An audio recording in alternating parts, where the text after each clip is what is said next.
Hey dolls, welcome or welcome back to the channel. If this is your first time stopping by, my name is Bridget and this is Be Authentic.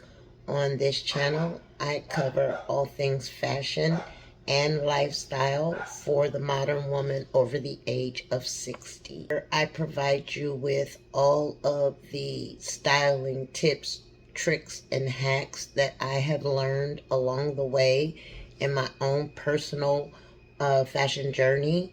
And I provide you with those tools as just that, tools for you to use in your own fashion tool belts along in your fashion journey.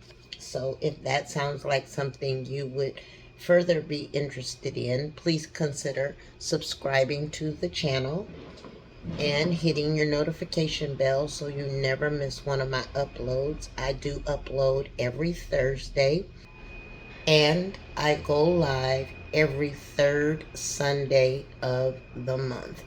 And sis, that is where we get deep down and dirty and we talk about everything, any and everything having to do with life at this big beautiful age, our wants, our desires, our love of fashion, and so much more. So stick around, join the family. We'd love to have you. I think that good style is for everybody, no matter what your age is. I think good information is for everybody, no matter what your age is. Having said that, if you like the content here, please give me a big thumbs up. It will let me know that you like the content, and it will also let YouTube know that you like the content, and then YouTube will push this information out to more women just like you and me. Today, I will not be giving you any style inspo per usual. I just wanted to have a very candid conversation with you ladies about something that I have been seeing more and more of across socials. And I think it is extremely important, but it is a conversation about self-worth. Now, self-worth will look different to every individual based on where you are in your own personal life, as well as, where you are in your career, you know, many other variables. But self-worth is going to look different for everybody, just like with fashion. I come on and I show you guys things that I am wearing because that aligns with my own personal style, and not necessarily your style, but just again, as it is in fashion, I just want to give you the information to encourage you to explore those journeys on your own. So I was recently watching a video from a young lady that I follow here on YouTube. I believe her name is I Know Lee, and I was watching. She did a video on, I think it's called the 30 things about self-worth that I thought the 30 things about self-worth that I wish I knew before I turned 30. Something to that effect. You can go and check it out. And after watching her video, I was like, oh my God. Dolls, please forgive me. I don't mean self-worth. I mean self-care. But I could not believe how she was saying some of the very same things in her video that I will be saying here today. And the reason I say I will be saying here today, because I did a video a month ago. I never posted it because I was trying to get all of this summer fashion content out first.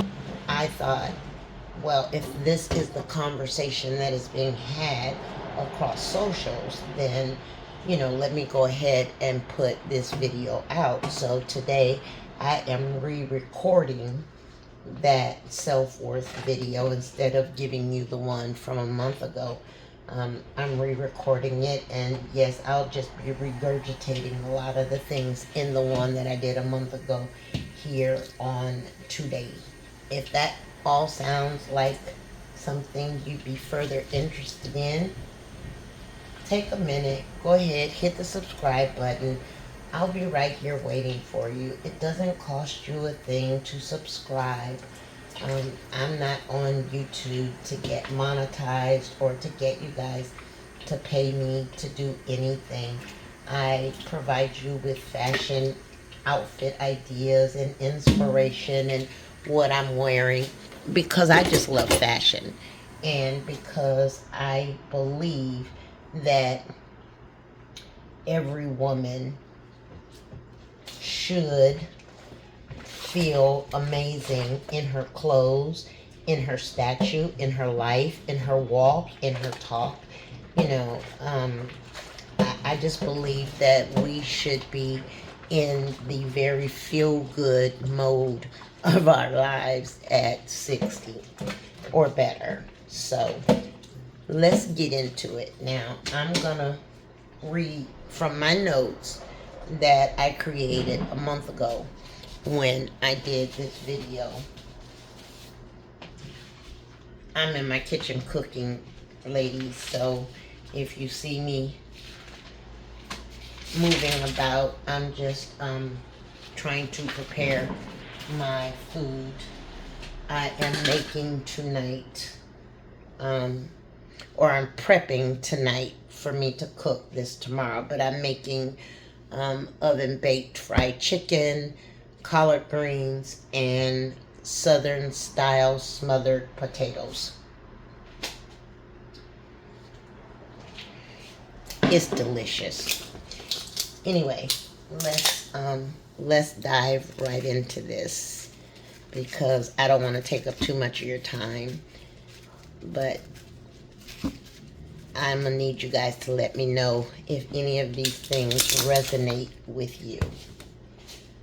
So,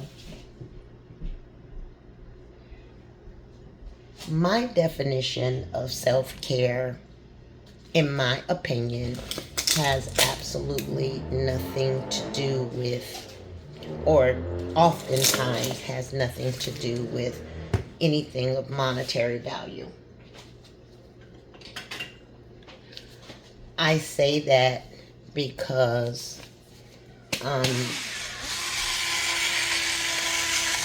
while I do think that two things can be true at the same time, like I do enjoy going to get my nails done, I enjoy going to the spa, I enjoy, getting my hair done, those kinds of things, and all of that is considered self-care, but at the same time, that is not, in my opinion, all that encompasses self-care. And even more importantly, sometimes learning how to say no is the most important and freeing thing you can ever do. No is no. It's final. It's a period at the end of the sentence. It is exact. It doesn't need an explanation. I don't need to get anybody else's opinion about why I said no, or I don't need to explain my reasonings for saying no. If I say no, it's just no. And so I think that setting those expectations and those boundaries and helping others in your life to fall in line with those boundaries will help you out so much. Now, is that always possible to do? No. There are some things that are definitely out of our control that we absolutely cannot say no to when we really want to. And those are the exceptions to the rules. But if you're not feeling it, then be okay with saying no, and don't apologize for it. And, don't wait for permission to say no. If you make the determination that your answer is no, stand firm on that and just say no unapologetically. This I did a lot when I was younger, much younger. And I have always been the kind of person that I want to help everybody. I want to help those around me. I certainly want to help those that I love and care about. I want to make sure my family is always good. Even my extended family, I'm always the one that's going to bend over backwards. I'm always the one that's going to give way too much. And I found that it was all tied up in people pleasing and the need to be needed was so overwhelming that pleasing others was more important to me at the end of the day than pleasing myself. And I could never understand why, if I'm doing all of this stuff for everybody else, why don't I ever get that back? Why does somebody not then turn around and deposit into me what I have then deposited into them? Because it's not designed to work that way. They are going to suck you dry.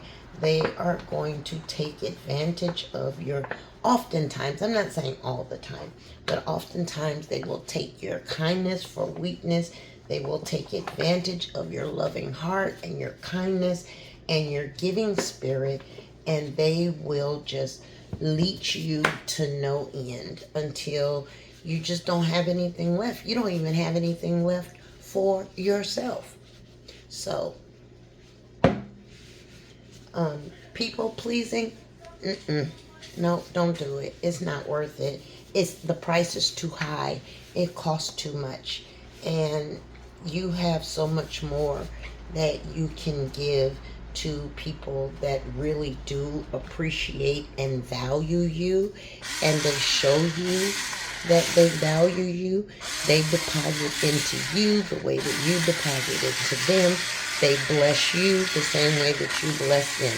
If that is not a reciprocal relationship, then just again, say no. Say thank you, but no thank you kindly. You don't have to be rude about it or nasty or anything like that. Just politely decline to participate. Number three is something that I am still learning, even at the age that I am. And I think that this is truly a huge part of self-care, and that is rest. A lot of times when I make the decision that I want to rest, nobody else is putting these conditions or demands on me other than myself, but I start to feel guilty. Like, there's so many more things I could be up doing. I need to do laundry. I need to clean the house. I need to do this. I need to do that. And it's always at the expense of my rest. And I have to constantly remind myself that I don't need to feel guilty. I don't need for anybody else to validate me getting rest. I don't need to get permission to rest. If I decide that I want to rest, then I just rest. And I'm not going to put so much pressure on myself that I burn myself out because I'm not resting. Really quick story, and if you've been following me for any time, then you guys are well aware of what I'm about to say. But in August of last year, I suffered a stroke. I never saw that coming. I did not have any underlying medical conditions. I don't have high blood pressure, heart disease, diabetes, things like that. I didn't have any of that kind of thing going on. As a matter of fact, in June of last year, I had just had my annual physical and I had all my blood work done, and everything seemed to be just fine. So 6 to 8 weeks later in August, I have a stroke, and I'm like, what the heck happened between June and August? Well, at the time, I was under a lot of stress. I was dealing with some very big personal things in my life, making some major transitions. I was selling my childhood home, a home that I've lived in for the last 60 years, trying to manage that, trying to manage the finances, trying to manage being a landlord, having tenants in my unit that don't pay rent. Now I have to go through the eviction process, so on and so on.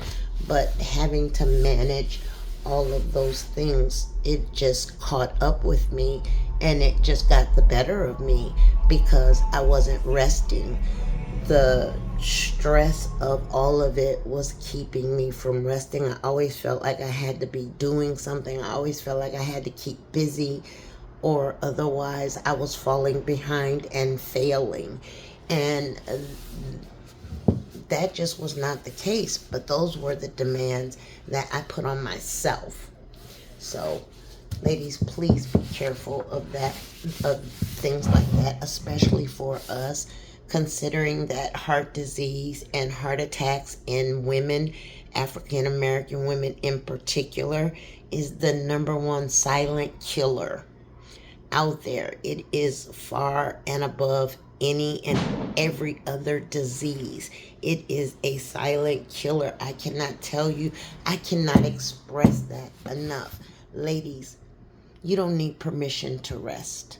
If you think you need to rest, or even if you don't think you need to, but you want to, then don't wait for permission to. Just rest. It's okay. It is truly okay. The world is not going to fall apart because you decide to rest. Number 4, I know we all have this person in our families. I know I'm no different, but stop wasting your precious energy on people who have not earned. Let me say that again. On people who have not earned your energy. This kind of goes back to point number 1, where we're emotionally protecting ourselves from people that kind of take us for granted. If the people in your life don't respect what you have to offer, and they just want to take up your energy to benefit themselves, then it's time to back off and don't let those people take your energy. Because what happens when you give all of your power away, your energy away, and then you need to be fortified? Where do you go? Where do you land for energy? Yeah, that's a tough one, because a lot of times, if you're anything like, me, I am, now that, all of my elders have passed away, I am the matriarch of my family, and everybody comes to me for everything. They come to me to fix it. They come for me to listen to it. They come for me to work it out. They come to me. I'm the one. And if you have not earned my energy and respect the fact that I love you enough, or I care about you enough, or I at least care about this situation enough to give you my energy, and then you abuse that, then you don't get that luxury anymore. Like, it's better for me to back off and limit giving you my energy or not give it to you at all than it is for me to allow you to continue to rob me of it when that is energy I can use definitely somewhere else in my life with someone else who would much more appreciate it. So don't don't stay around people who really don't respect or appreciate the energy that you give them. If they are always negative and have unkind things to say, or, they only reach out to you when it's beneficial to them, then maybe those are not the people that you need to share your energy with. And some of these things, some of the points that I'm making, I think are simultaneous. Like, you have to do steps 1 or suggestion 1 and 5 all at the same time. But if that is what you have to do to protect your own spaces in your life where you are, then that's what you have to do. Next, this one is very similar to, is kind of in line with the previous one about keeping your energy away from people that don't respect or appreciate it. But I think this one is equally as important. Don't make yourself so accessible to people. I heard one time somebody say that you can manage how people treat you, whether they get the opportunity to hurt your feelings, based on the amount of access that you give them to you.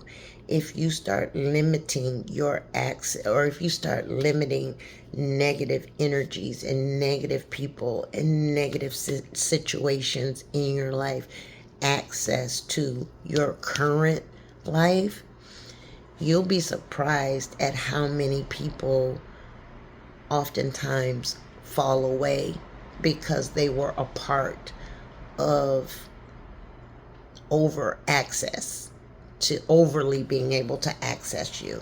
So I think that limiting some people's access, or limiting some circumstances access in your life. I have had the uncomfortable position at having to limit my access to family members, to friends, and it is not easy. It's not.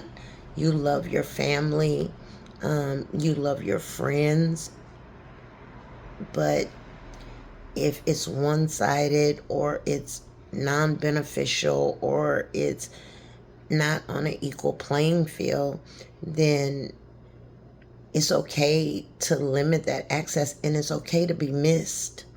Sometimes I think it's good to be missed. They say absence makes the heart grow fonder.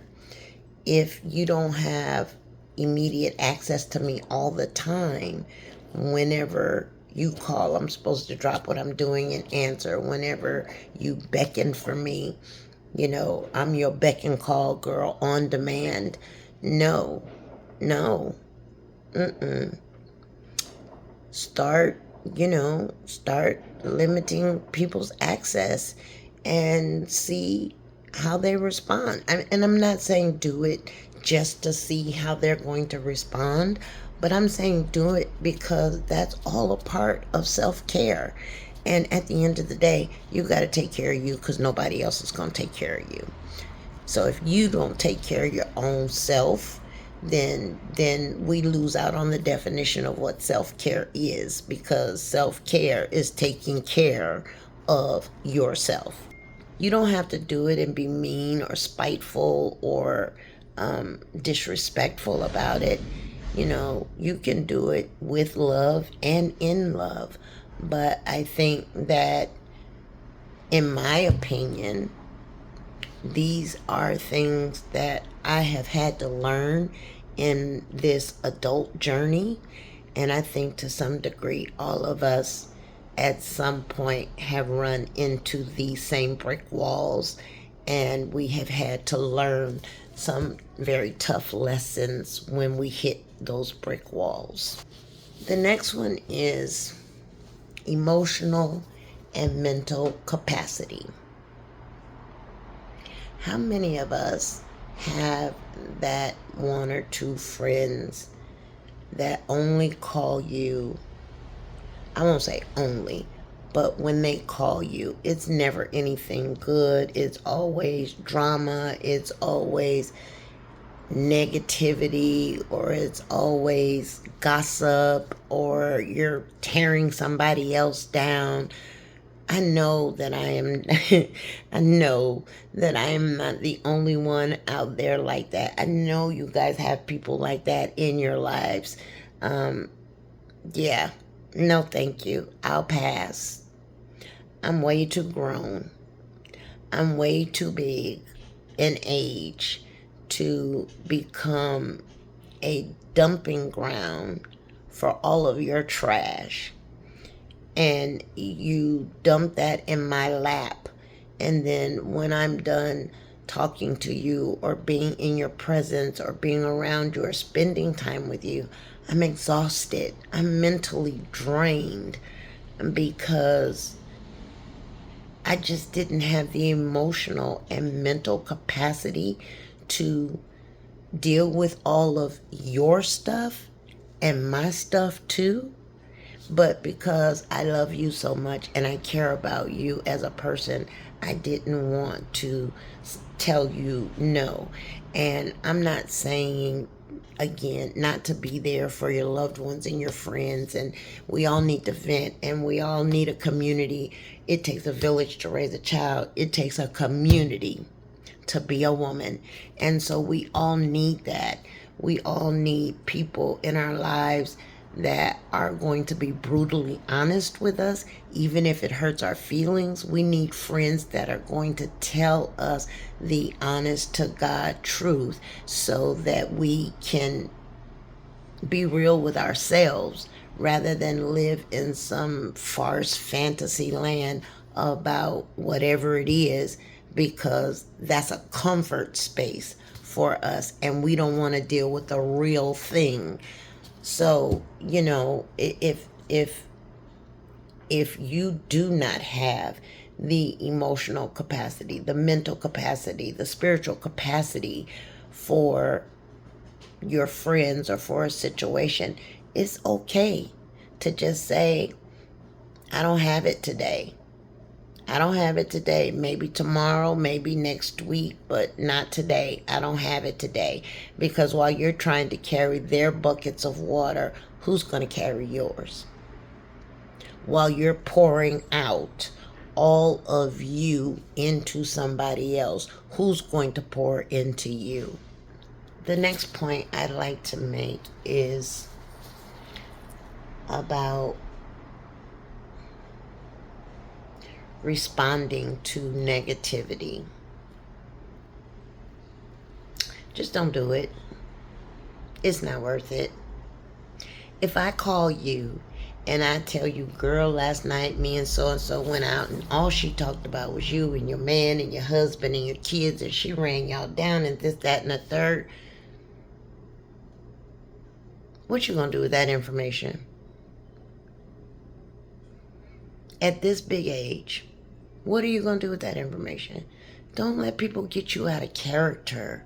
It's not worth it. It just don't respond.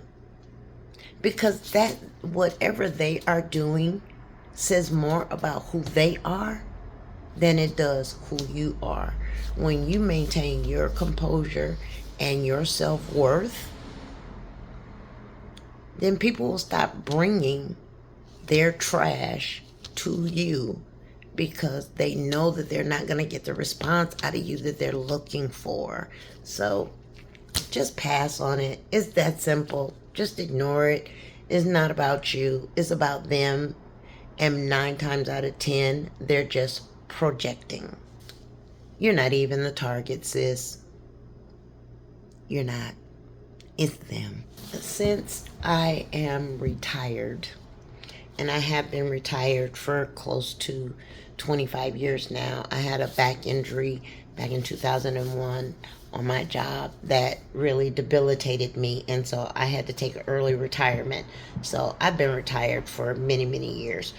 But now that I'm older and I can kind of govern my day according to what I want to be doing, I have found that by taking it a little slower in the mornings, not rushing to get up, and the moment I wake up and open my eyes, I'm already inundated with the thoughts of all the things that I need to do for the day. I have learned that by taking it a little slower in the mornings, no matter what that looks like for you, if that's just sitting on the side of the bed for an extra 10 or 15 minutes, or if that's laying in the bed for an extra 30 minutes, or if that's, going to take a long hot shower, and you're in there a little bit longer than usual, whatever that looks like, start your mornings off a little slower, because when you are asleep, your brain has an opportunity to shut down and kind of rejuvenate itself. And then in the mornings when you wake up, you've got to give it time to recalibrate or calibrate and get you set up mentally, physically, spiritually for the day ahead and whatever that day is going to look like. Your brain has to make sure that you've got enough bandwidth to deal with whatever will be coming your way for the day.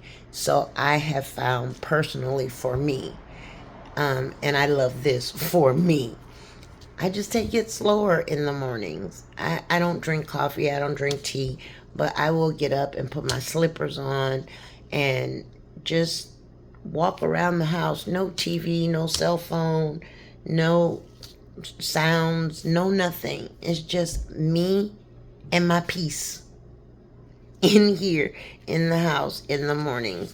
And sometimes my mornings might spill over into the afternoon. I might not get out of my PJs until close to noon. But that's how I choose to slow my mornings down. What that looks like for you is going to be completely different than what it looks like for me. But the suggestion is find a space to be able to slow your mornings down, just so your mind has a chance to catch up with all of the things that it needs to get you ready for, that are going to definitely come your way for the day. In the beginning, I said to you that I am the matriarch of my family, and that is true. And, I think, and this is my own personal opinion, but I think that everybody thinks that I am super strong, that I can handle anything, that no matter what comes, I'm going to be good, that I don't ever need any help. And that's not true. But oftentimes I would not ask for help because I saw that as a flaw or a weakness and not a strength. I have now learned that asking for help is my quiet flex. Like, it is my strength for sure, because I'm not all knowing, all seeing. I'm not God, and I cannot handle everything. And no matter how strong I am, I don't always feel strong, and I don't always want to be strong. There are times that I need help, and I have gotten to the point now where I don't have a problem with asking for help when I feel like I need help. Now, what I won't do is I won't ask somebody for help that I know that is going to try and take that and weaponize that and use it against me and throw that up in my face. That I'm not doing. But of course, you know who those people are. So use some wisdom there, but Don't suffer in silence. If you need help, ask for help. You'll get it. You'll get it. Next, this is kind of in line with a lot of the other things I've said to you. Stay away from overly critical people. If you have people that are still trying to see you as the person you were 30 years ago, or, even 5 years ago, 10 years ago, and they're always saying things like, oh, I remember when, now you changed, you're different. Well, isn't that what we're all supposed to do? Aren't we all supposed to change and evolve and grow? Don't let people put you in a box based on where they still see you. It's okay for you to have evolved, and maybe you have evolved and grown out of that person or out of that situation, and so that person and or situation no longer accommodate your, or it doesn't fit into your life anymore, and that is okay. But beware of overly critical people who always have something negative to say, who always try and project their negativity or their insecurities onto you because they're not where you are, or they have tried a lot of the same things that you have tried and it did not succeed for them. Don't let people like that put you in a box. I still see some of the kids that I grew up with, and they still talk about all the things that we did when we were teenagers. Like, we are no longer teenagers. We are far removed from being teenagers. And what we did then, we were silly, we were immature, we, uneducated. This next one, I don't want you guys to get mad at me. So don't come for me in the comments, okay? But I'm going to say this, and I might step on some toes. Trust your instincts. If your instincts are telling you that something is wrong, 9 times out of 10, something is wrong. If your instincts are telling you that something is off, 9 times out of 10, it really is something is off. You may not specifically know what that thing is, but when you learn to listen to that inner voice, which is so much easier to do when you're in a quiet space, when you're not bombarded with a bunch of surrounding noises, whether that be TV, phone, other people, conversations, whatever it is. Those quiet times, those quiet down times, you'll usually find out what was off and why you felt so strongly in your gut that something was off or wrong. Your instincts will hardly ever, I would venture to say, your instincts will never let you down, and they will never steer you wrong. You just have to be willing to trust them enough to follow them. They are like our secret weapons, our shields of armor to protect us. They are like our personal protective angels, if you will. It's that little quiet whisper that you get down on the inside that is like, don't do it, sis. Don't do it. Because I listened to my instinct, I avoided it. But there have also been times that I didn't listen to my instincts, and I decided to go that route anyway. And now I'm in the thick of it. So learn to trust your instincts. They are yours for a reason. They were uniquely, divinely designed just for you. not for everybody else. They're not there to protect everybody else. They are just for you. So, trust your instincts. The next thing I want to talk about is overconsumption. Now, I think this is a big one because we have the world literally in the palms of our hands all day, every day.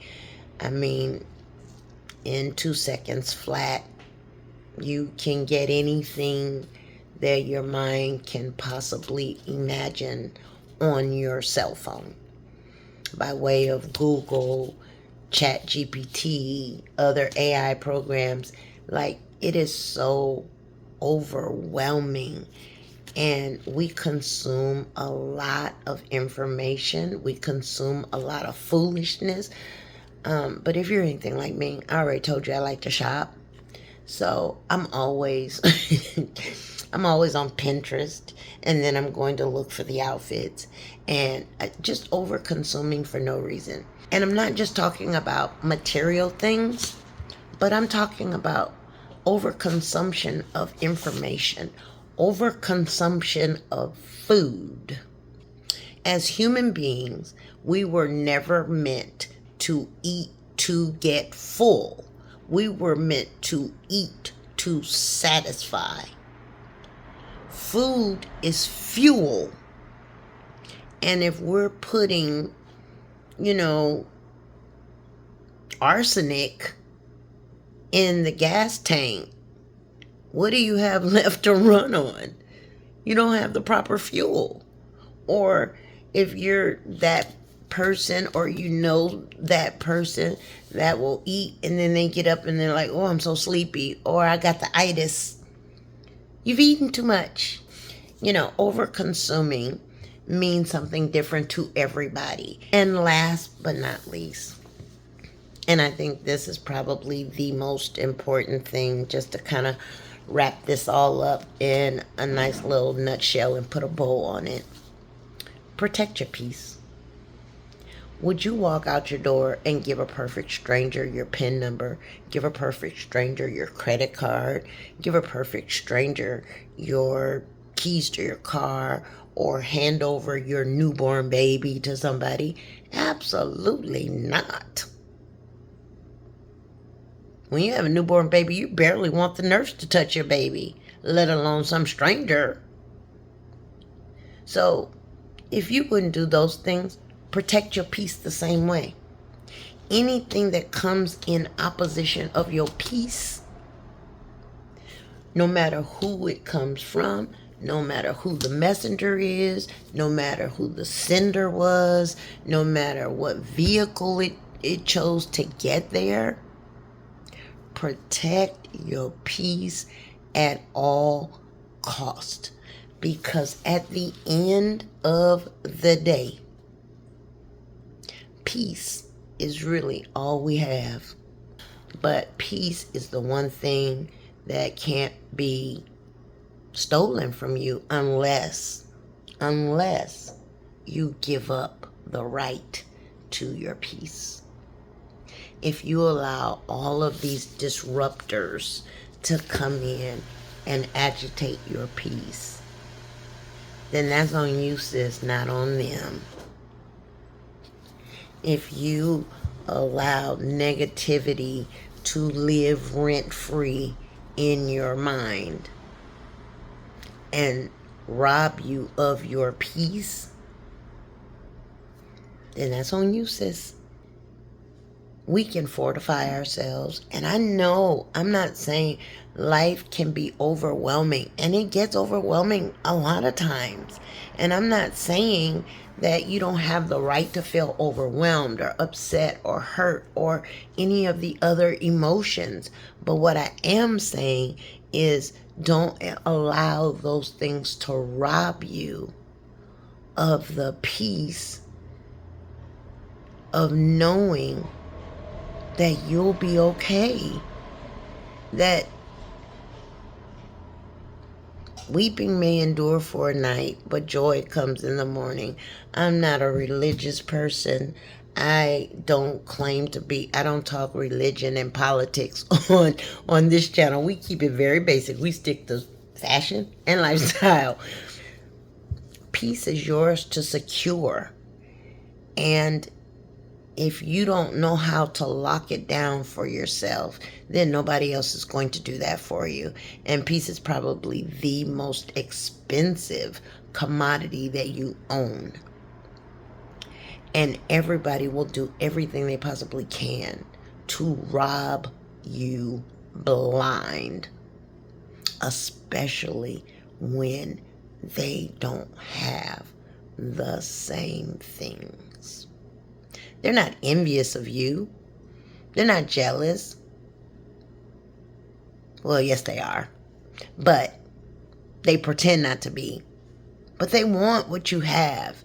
And if they can get it from you, getting you to get out of character, getting you to respond negatively, getting you to, act a fool in some way, or to manipulate your thought processes, to make you think that you've done something wrong because they're not where you are, or they're not where they feel like they should be, and somehow or the other that is all your fault.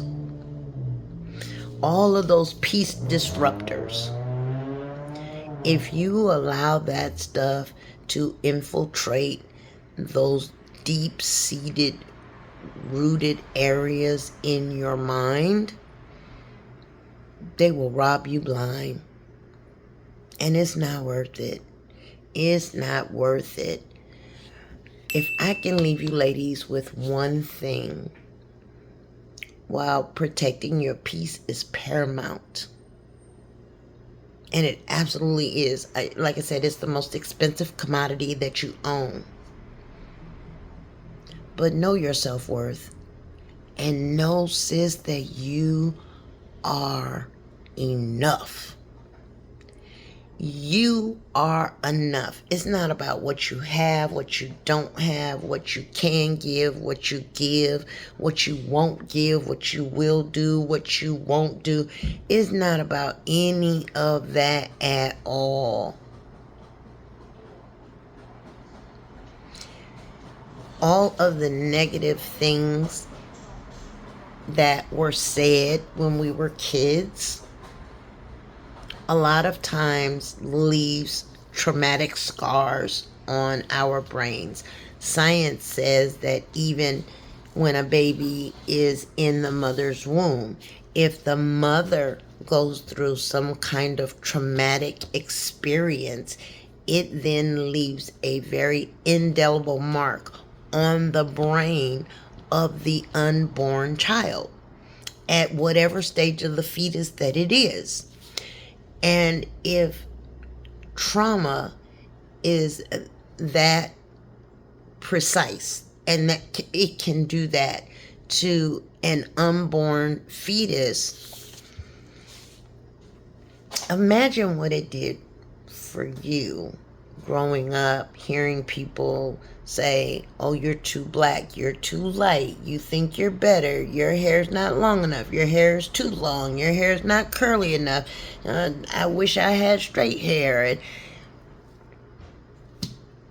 And then you grow up with these, I call them, in my opinion, false insecurities, but you have to navigate through that because those are things that you've heard all your life and it's all you know. And so you start adapting those, those things into your life based on things other people said and deposited into your life, and without your permission. So protecting your peace and knowing your self-worth are paramount. The two go hand in hand as far as I'm concerned. And it is the most important thing you can ever do for you, for your own mental health, for your own spiritual health, and for your own physical health. You are no good to anybody else if you don't take care of you. That's really the honest truth. You cannot help your children, your spouse, your elderly parents, your aunts, your uncles, your cousins, your godchildren, your adopted children, your mentees. You can't do any of that unless you protect your peace and know that you're enough and know and value your own self-worth. There's a scripture in the Bible, and I'll put it here on the screen, but it says, learn to encourage yourself. And I think that for me, that is something that I have to practice every day, because I have to undo all the negativity that I experienced as a child, all the trauma that I went through as a child or a young adult, or whatever stage of life I was in. I have to reel that in and undo all of those negative thoughts that were basically forced onto me, and I believed them. And now I am evolving into somebody else that knows better. And you have to unlearn all of that so that you can relearn how to properly love yourself, how to respect yourself, how to protect your peace, and how to know that you, sis, are enough. Thank you, ladies, so much for spending some time with me today. I hope I didn't bore you. Let me know which one of those tips resonated with you. Let me know how you guys feel, what you guys think about self-care. What is your definition of self-care? I know I have a lot of calls to actions, I want you to do a lot of things. This is very much an interactive community. It's not just about me. It's about us. I do this for us. So don't forget, before you leave, subscribe to the channel. Give me a big thumbs up. Comment. But even more important than that, share this video with everybody you know. Every woman that you could possibly think of, share it with her so that we can continue to grow this amazing community of modern, mature women over the age of 60 who are unapologetically living our lives out loud. Until I see you dolls in the next video. Bye for now.